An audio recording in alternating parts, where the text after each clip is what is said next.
The Galactic Council had been at war with the Void Hunters for 3 centuries.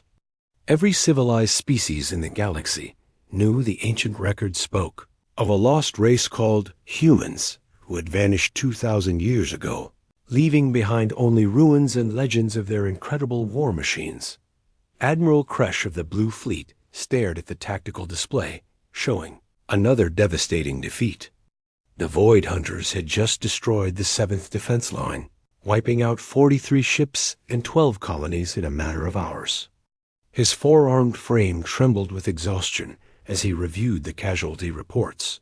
"Admiral, we're receiving an unknown transmission," reported his communications officer, a young reptilian named Voss. "The signal is using an ancient frequency we haven't seen in millennia." The main screen flickered, showing static before clearing to reveal a simple message. "This is Captain Drake of the Terran Defense Force. We heard you could use some help." Kresh's secondary hearts skipped a beat. Terran was the old name for the human homeworld. But that was impossible. Humans had been extinct for 2,000 years. Source of the transmission? He demanded. "Sir, it's coming from ... nowhere. No ships on sensors. No energy signatures. Nothing." Suddenly, space itself seemed to ripple 3 kilometers off their starboard bow. Reality bent and twisted like water, and from this impossible distortion emerged a vessel unlike anything in the current galactic fleet. The human warship was massive, easily twice the size of Kresh's flagship. Its hull was dark gray, covered in strange geometric patterns that seemed to shift and move in the light.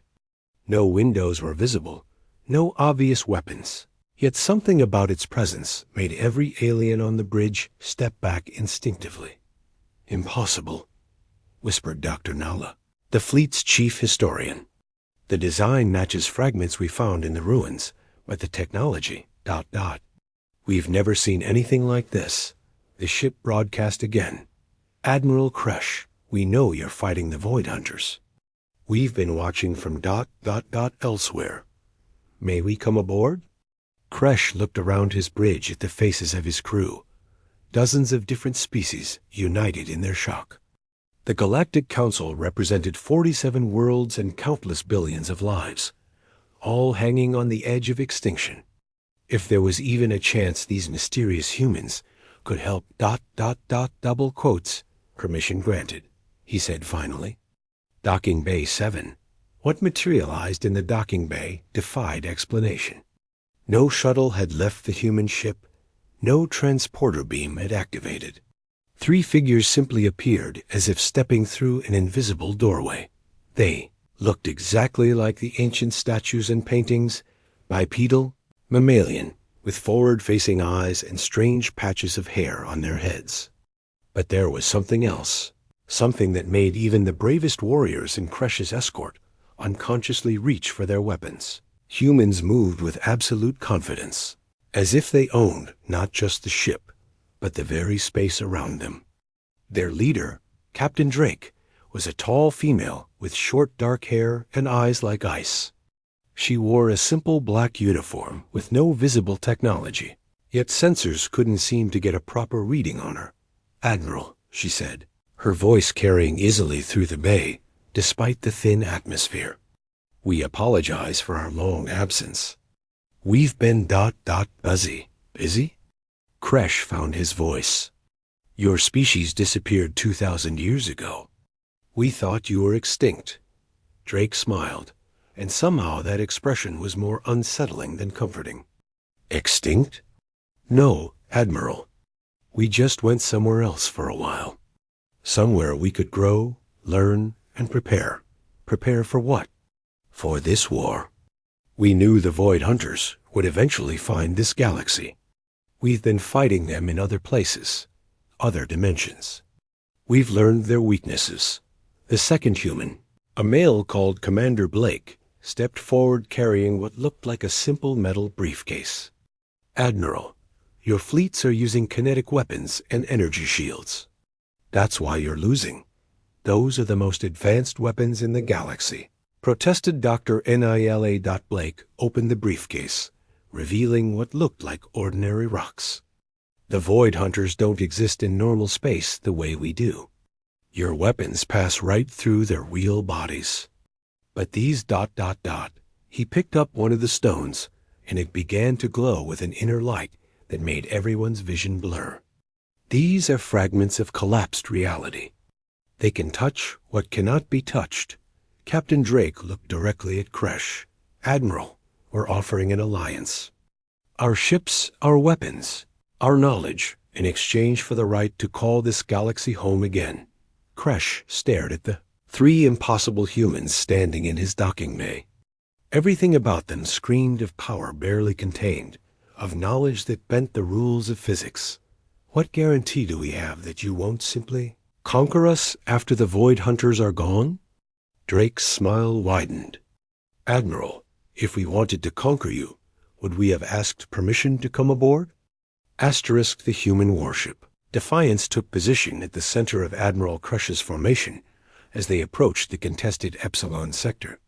3 Void Hunter dreadnoughts had been systematically destroying mining colonies there, and every previous attempt to stop them had ended in disaster. Captain Drake stood on the bridge of Kresh's flagship, watching the tactical display with unsettling calm. Her 2 companions had returned to their ship, but she remained as an observer, though Kresh suspected she was much more than that.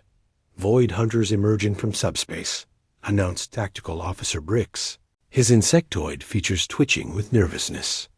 3 dreadnoughts, just as reported. Kresh watched the enemy ships materialize. They were organic-looking things, like massive sea creatures made of dark metal and writhing tentacles. Their hulls seemed to phase in and out of reality, making them nearly impossible to target accurately. All ships, battle stations, he commanded. Prepare to engage. Admiral, Drake said quietly, may I suggest you hold your fire and observe? Before Kresh could respond, the Defiance moved. It didn't accelerate like a normal ship. It simply was in one place, then another, as if space itself was rearranging to accommodate it. The Void Hunter dreadnoughts immediately turned toward this new threat, their tentacle weapons crackling with the energy that could phase through any known shield.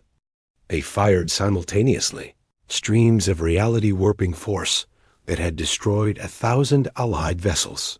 Energy struck the human warship and vanished. Not blocked, not deflected, simply ceased to exist. How? Whispered Dr. Nala. Drake smiled that unsettling smile. You can't harm something that exists in more dimensions than you can receive. The Defiance returned fire. No visible beam, no projectile, no explosion. The lead Void Hunter dreadnought simply stopped existing. One moment it was there.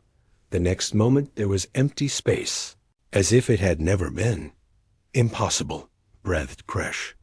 Nothing can kill a Void Hunter that quickly. Nothing in your understanding of physics, Drake agreed. But we've learned to think differently. The remaining 2 Void Hunter ships tried to flee, their forms blurring as they prepared to phase out of normal space. The human ship fired again, twice. Both enemies vanished without a trace. The entire engagement had lasted less than 30 seconds. Captain Drake, Kresh said slowly, what exactly did your people become during those 2,000 years? Something necessary, she replied. Admiral, your species all evolved in this galaxy, in normal space-time. You think in 3 dimensions, maybe 4 if you're advanced. The Void Hunters evolved in a place where reality works differently. That's why they're so hard to fight. She gestured to the tactical display, now showing empty space where moments before 3 massive warships had existed. We spent 2 millennia in a place even stranger than the realm. We learned to exist in 17 dimensions simultaneously. We learned to think with our minds spread across multiple realities. Commander, Blake's voice came over the com from the Defiance. Captain, we're detecting Void Hunter reinforcements approaching. Looks like a full battle fleet, 30 ships. Kresh felt his blood turn cold. 30 Void Hunter vessels could glass an entire solar system. All ships. "Prepare for emergency retreat," he ordered. "Belay that," Drake said calmly. "Blake, how long until they arrive?" 17 minutes. Plenty of time. Drake turned to Kresh. "Admiral, would you like to see what a real human weapon looks like?" Before he could answer, the space around them began to change. The stars themselves seemed to shift position, and Kresh realized with growing horror that the human ship wasn't just moving through space, it was moving space itself, going to meet them halfway, Drake explained. In a place of our choosing, the Defiance opened what looked like a tear in reality itself. Through the gap, Kresh could see twisted geometries, impossible colors, and structures that made his mind hurt to perceive. "Welcome to the Shadow Realm," Drake said. "This is where we learn to fight." The human warship pulled the entire Allied fleet through the dimensional rift. On the other side, physics worked differently. Kresh watched his instruments go haywire, as his ship found itself existing in a place where up and down were merely suggestions dot through the chaos. He saw the Void Hunter fleet emerge, their forms more solid here, more real. And for the first time in 3 centuries of war, they looked afraid. "Now, Admiral," Drake said, her voice carrying impossible harmonics in this strange space, "let us show you how to win a war." The Defiance began to change, its hull unfolding like a flower made of metal and starlight, revealing weapons that existed in dimensions Kresh couldn't even name. Asterisk in the Shadow Realm, the laws of physics meant to accommodate impossible realities. Admiral Kresh watched through his ship's modified sensors as the human warship Defiance unfolded itself into configurations that shouldn't exist. 30 Void Hunter ships had emerged into this twisted space with confidence, expecting their dimensional advantages to work as always. Instead, they found themselves outmatched in ways their species had never experienced. Captain Drake stood motionless on Kresh's bridge, but her eyes had changed. Instead of normal pupils, they now showed swirling galaxies, as if she was seeing through multiple dimensions simultaneously. The Void Hunters evolved to phase between dimensions, she explained, her voice carrying harmonics that made the bridge crew unconsciously step back. But they never learned to exist in all dimensions at once. The Defiance fired its first weapon, a stream of crystallized time that struck the lead Void Hunter vessel. The enemy ship didn't explode or vanish. Instead, it began aging rapidly, millions of years compressing into seconds until it crumbled to cosmic dust. "Fascinating," whispered Dr. Nala, her scientific mind struggling to process what she was witnessing. "You're weaponizing temporal mechanics." "That's just the beginning," Drake replied. The second weapon was even more disturbing. It appeared as a beam of pure darkness that struck 3 Void Hunter ships simultaneously. Where it touched them, reality simply ... stopped. The ships became frozen in space-time. Not destroyed, but removed from the flow of existence itself. Commander Blake's voice came through the comm. "Captain, they're trying to flee back to normal space. Let them try." Drake said calmly. Half the Void Hunter fleet began the phase transition back to normal reality. Kresh watched in horror as they simply vanished mid-transit, caught between dimensions and torn apart by the contradiction. "You're not just fighting them," he realized. "You're controlling the battlefield itself." Drake nodded. 2,000 years ago, we were a young species. Strong, stubborn, inventive, but limited by 3-dimensional thinking. When the Void Hunters first appeared in our galaxy, they drove us to the edge of extinction in months. The Defiance moved through the Shadow Realm like a predator, hunting down the remaining enemy vessels with methodical precision. Each weapon it used was different. Matter converters that turned hull plating into antimatter, gravity wells that crushed ships into singularities, beams of pure entropy that aged entire vessels to death. So we did what humans do when faced with impossible odds. Drake continued. We adapted. We found a way to survive by becoming something new. What did you become? Kresh asked, though part of him dreaded the answer. Drake turned to face him fully, and for a moment her human appearance flickered. Kresh caught a glimpse of something vast and multidimensional, a consciousness spread across realities like a spider's web made of stars. We became the apex predators of the multiverse, she said simply. The last of the Void Hunter ships tried a desperate gambit, combining their reality-phasing abilities to create a massive dimensional bomb. In normal space, such a weapon could have destroyed an entire solar system. Here, in this realm where humans had learned to think in 17 dimensions, it was merely an annoyance.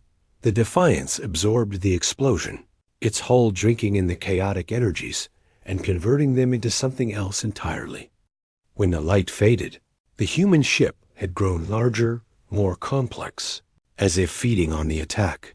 Impossible, breathed Tactical Officer Briggs. They used the enemy's own weapon to strengthen themselves. Energy cannot be created or destroyed, Drake explained, only converted. We learned to convert everything: matter, energy, space, time, even concepts like fear and hope, into whatever we needed. The shadow realm began to shift around them, responding to Drake's will. The twisted geometry straightened, the impossible colors normalized, and within minutes they were back in normal space. The 30 Void Hunter ships were gone, leaving no trace they had ever existed. "Captain," Commander Blake reported, "we're receiving emergency signals from the Arcturus system. Massive Void Hunter assault in progress."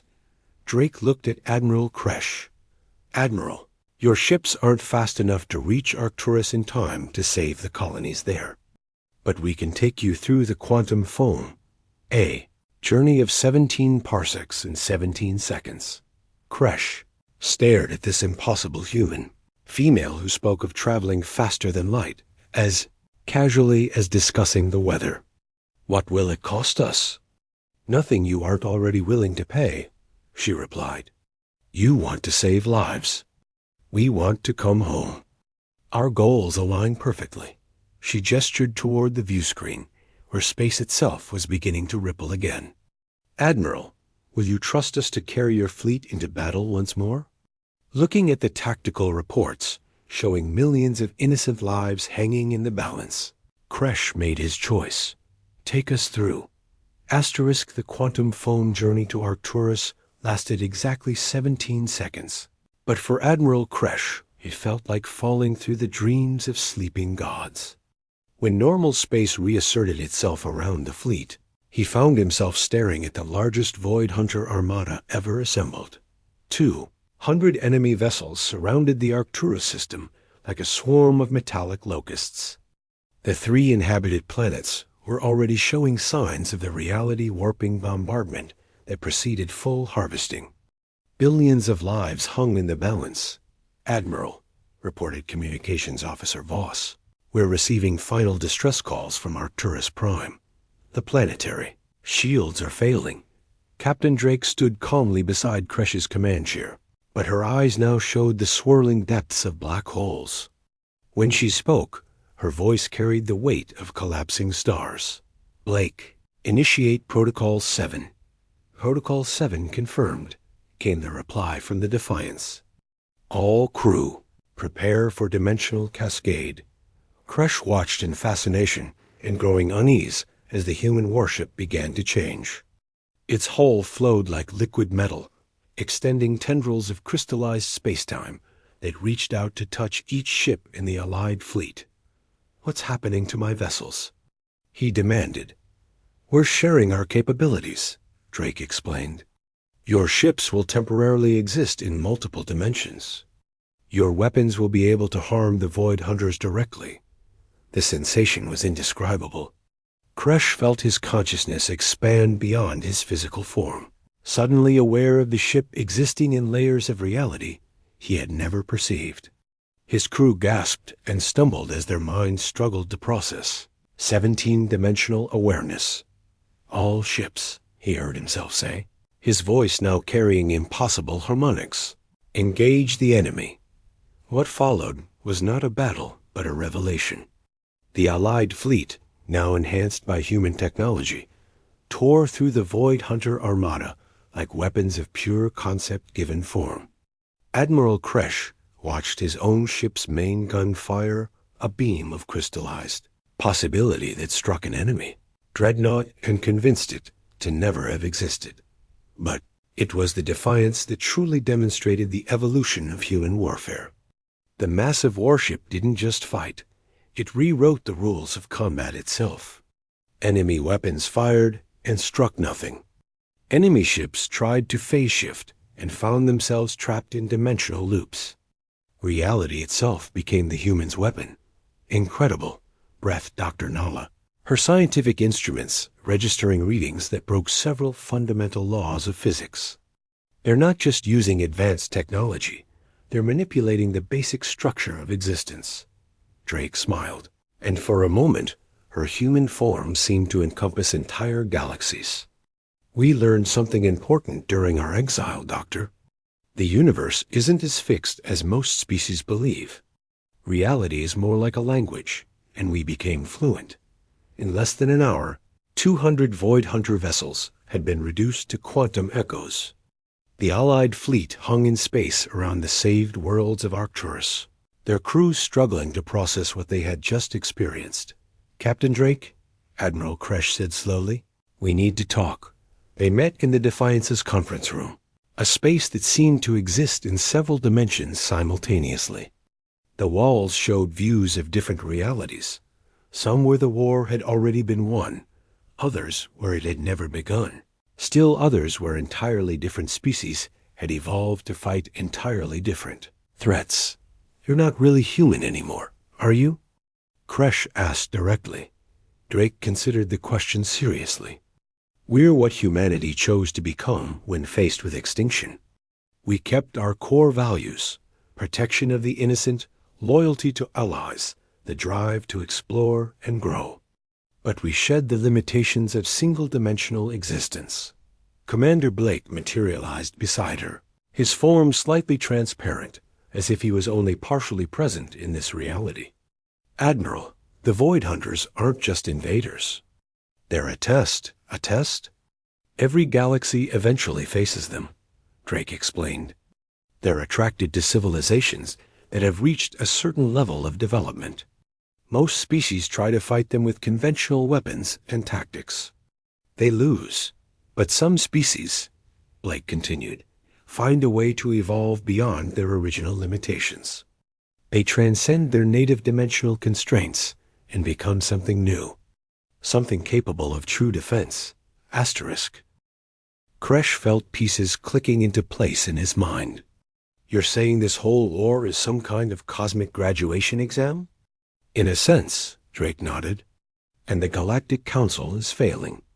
Your 47 species are all thinking within the same basic parameters. You need a catalyst for change. You, us, she agreed. We're not here to save you, Admiral. We're here to teach you how to save yourselves, to help your species take the next step in evolution, not biological, but conceptual. Through the impossible windows, Kresh could see the Void Hunter remnants regrouping at the edge of the galaxy. But for the first time in 3 centuries, they looked uncertain, afraid. The war was turning, and both sides knew it. 6 months after the Battle of Arcturus, Admiral Kresh stood on the observation deck of the new Joint Human Council Command Station, watching as the final Void Hunter stronghold prepared for siege. The war that had raged for 3 centuries was about to end, but not in the way anyone had expected. The Galactic Council's fleet had evolved.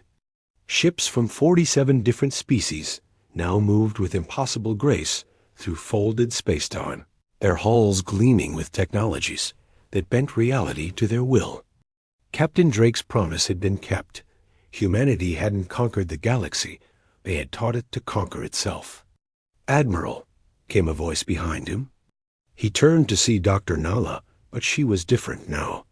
Her reptilian features remained the same, but her eyes held depths that spoke of multidimensional awareness. Like many in the fleet, she had chosen to undergo the consciousness expansion process.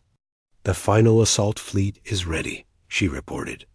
2,000 vessels, representing every species in the Council, all equipped with dimensional weapons, all crewed by beings who can think in 17 dimensions. Kresh nodded.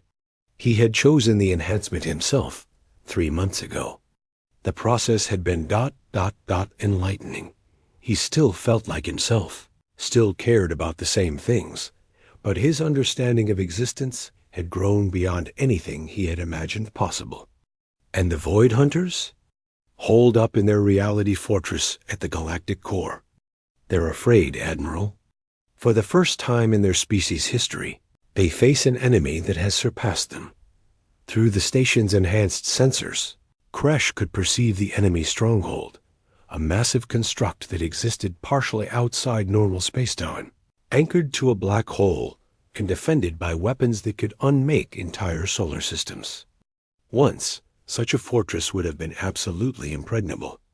Now, it looked like a puzzle waiting to be solved. Captain Drake materialized beside them, her form shimmering as she stepped through dimensions. Admiral, we're receiving a communication from the Void Hunter Prime. They want to discuss terms. Terms? Kresh was surprised. In 3 centuries of war, the Void Hunters had never attempted communication. They're offering to withdraw from the galaxy in exchange for safe passage to their home dimension. Dr. Nala's enhanced consciousness processed the implications instantly. They've realized they can't win. This is unprecedented in their history. Drake smiled, and her expression held both pride and sadness. It is, but Admiral, the decision isn't ours to make. This is your galaxy, your war. We're just the teachers, Kresh considered. The enhanced awareness granted by 17-dimensional consciousness allowed him to perceive the decision's ramifications across multiple timelines. In some futures, they accepted the Void Hunter's surrender and achieved peace. In others, they pressed the attack and achieved total victory. In still others, mercy led to future conflicts. But in all timelines, one thing remained constant. The Galactic Council species had transcended their limitations and become something new. Open a channel, he decided. The main screen flickered, showing the Void Hunter Prime for the first time in recorded history.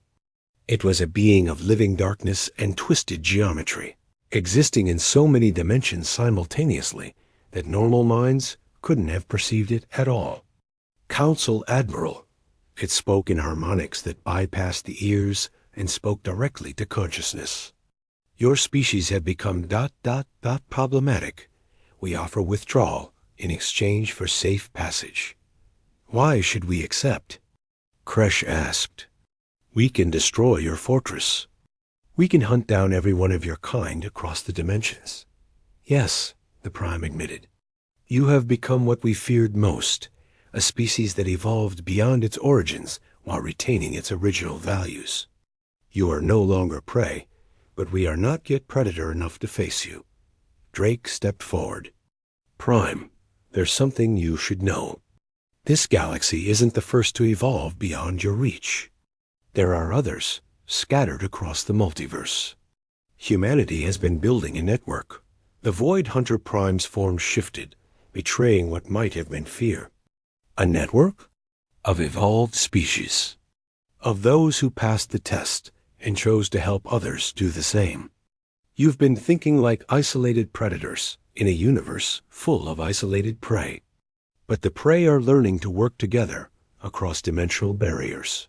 Commander Blake's voice came through the comm. Admiral, we're detecting dimensional rifts opening throughout the galaxy. Other evolved species are arriving, humans from different realities. The Transcended Collective from the Andromeda Galaxy, the Unity Minds from the Magellan Clouds. Kresh watched as dozens of impossible vessels emerged from tiers in spacetime. Ships representing species that had all faced the Void Hunter test and emerged transformed. The galaxy was no longer alone. Prime, he said calmly, here are our terms. Withdrawal from this galaxy and all others. Cessation of the testing protocol. and submission to a multiverse-wide council of evolved species for judgment of your actions across cosmic history. The Void Hunter Prime considered for long moments that stretched across multiple dimensions. We ... accept. The war was over. Evolution had won. Asterisk.